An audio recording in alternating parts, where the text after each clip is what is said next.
초인종 소리에 현관문을 열었다. 비에 젖은 채 커다란 여행용 가방을 옆에 내려놓고 있는 그녀가 보였다. 아무 연락도 없이 왔다는 것보다도 그녀가 이렇게 큰 가방을 어떻게 끌고 왔는지가 더 궁금했다. 지금은 쉽게 볼 수도 없는 그런 가방. 그녀는 늘 그렇듯이 길게 말하지 않았다. 여기서 지내도 되지? 그녀에게 이미 익숙해진 나는 그저 고개만 끄덕였다. 그녀는 나에 대해서 별 관심이 없었다. 아니, 내가 그녀에 대해서 관심이 없었던 것일까? 내가 그녀를 언제, 어디에서, 어떻게 알게 되었는지 기억나지 않았다. 어느 순간 그녀가 내 옆에 있다는 사실을 깨달았을 뿐이었다. 그녀는 우리의 시작을 기억하고 있을까? 그녀와 나는 같은 대학도 아니었고 그녀의 친구와 내가 아는 사이도 아니었으며 내 친구와 그녀가 아는 사이도 아니었다. 그렇게 흐릿한 기억만큼이나 불분명한 관계. 그랬다. 그녀는 깊은 숨을 내쉬며 나를 받아들일 준비를 한다. 그녀에게 살짝 입맞춤을 한다. 그녀가 집으로 찾아온 후에도 서로 같이 잔 적은 몇 번 없었다. 누군가 자고 있으면 나중에 자는 사람은 그 옆에 누워서 잠들면 그만이었다. 하지만 오늘은 자는 척하며 그녀가 침대에 오르기를 기다리기로 했다. 그러나 한참을 지나도 그녀는 오지 않았다. 말도 없듯이 움직임도 거의 없는 그녀가 무엇을 하고 있는지는 눈을 감은 채로는 도저히 알 수 없는 일이었다. 나는 조심스럽게 눈을 떠봤다. 이미 불은 모두 꺼진 상태였고 그녀는 창가에 웅크린 채로 창밖을 내다보고 있었다. 아마도 몇 시간째 그 자세 그대로 있었을 게 뻔했다. 창밖에는 소리 없이 비가 내리고 있었다. 그녀는 아마도 자신이 떠나왔던 날, 그날의 비를 기억하고 있으리라.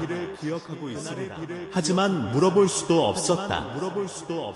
그녀는 말없이 피식 웃고 말게 뻔했지만 혹시라도 말없이 가방을 싸들고 나갈지도 모를 일이었기 때문이었다.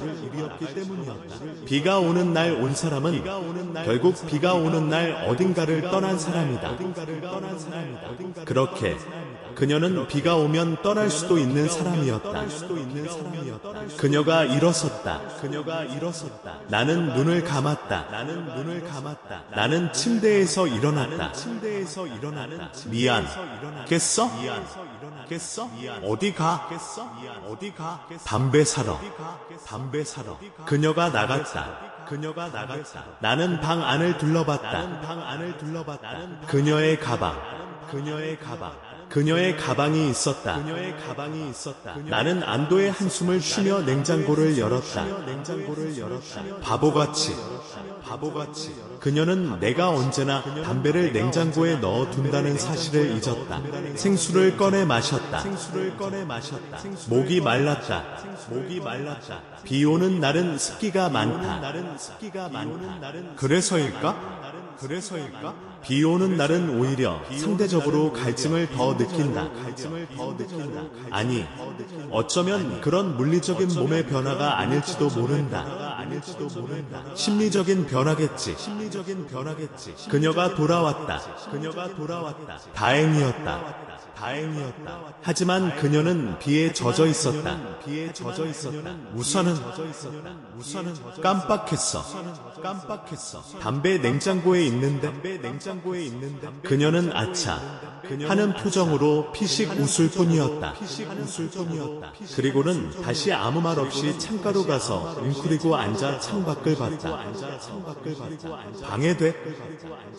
그녀가 나를 돌아보며 말했다.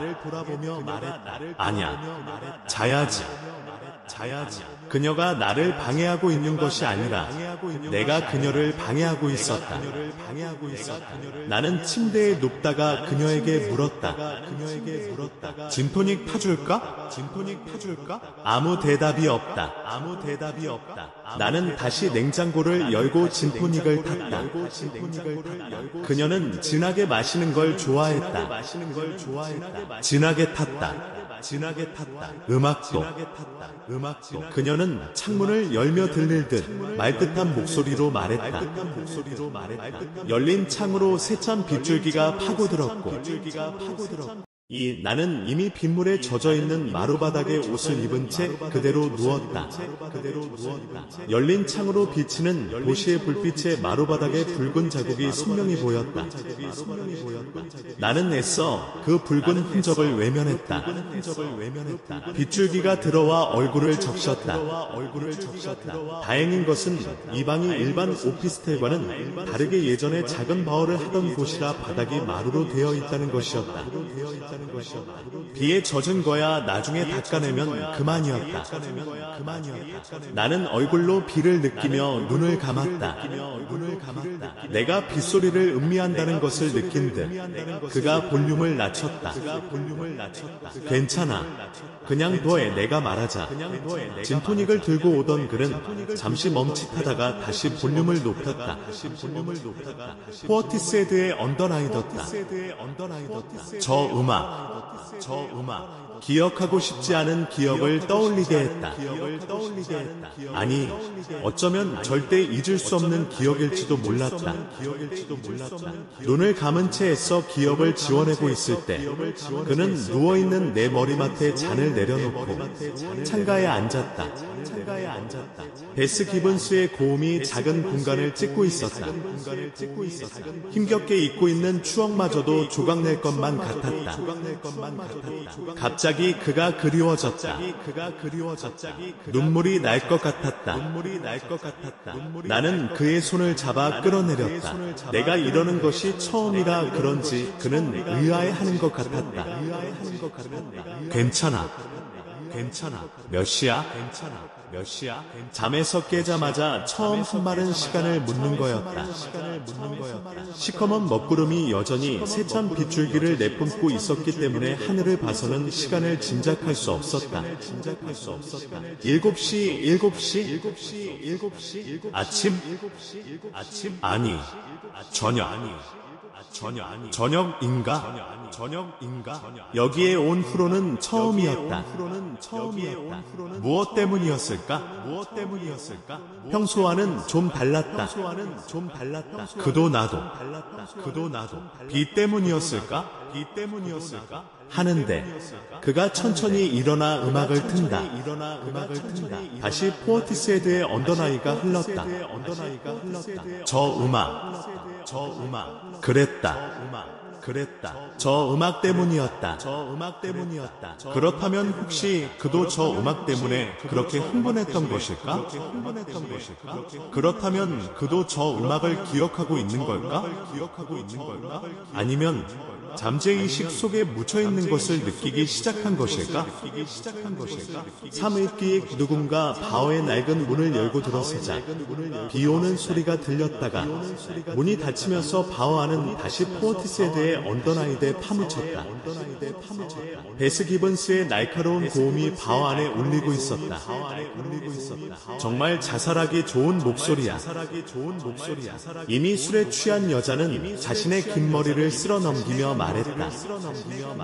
시끄러워. 남자가 말했다. 콧 여자는 웃으며 술잔을 입가에 가져갔다. 사람들이 내뱉는 소리가 시끄러워. 당신도 내뱉고 있잖아. 그래. 남자는 모든 대화는 소음일 뿐이라고 생각했다. 서로의 모리에를 이해로 가져가기 위한 것이 아니라 서로의 모리에를 감추기 위한, 마치 내가 너를 이해한다는 혹은 이해할 수 있다는 광고 혹은 유혹에 불과한 것이 대화가 아니던가? 실제로 사람들은 얼마나 많은 대화를 하고 광고를 보고 영화를 보고 소설을 보고 또 그것들에 대해서 다시 얼마나 많은 대화를 하는가? 하지만 역시 그 대화들을 통해 느낄 수 있는 것은 서로를 이해하는 것이 아니라 결국 서로의 벽을 확인할 뿐이었다. 벽, 어차피 벽을 느낄 뿐이라면 굳이 이해하려는 시도는 필요 없다고 생각했다. 하긴 당신 침묵 때문에 내가 당신을 좋아하는 건지도 몰라. 사랑스러워. 나를 귀찮게 하지 않으니까.